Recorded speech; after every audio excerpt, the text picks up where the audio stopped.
नबी करीम अलैहिस्सलाम की खिदमत में एक शख्स ने आके कहा, या रसूल अल्लाह सल्लल्लाहु तआला अलैहि वसल्लम, मेरे भाई का पेट खराब हो गया, दस्त आते हैं। हुजूर ने फरमाया शहद पिलाओ।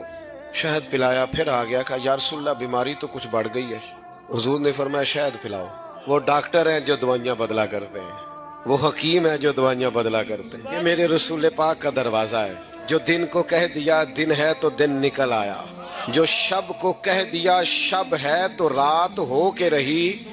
खुदा ने उनकी जुबान को वो इख्तियार दिया, जो निकली मुंह से उनके वो बात हो के रही। या रसूल अल्लाह दस्त बढ़ गए, फरमाया शहद पिला।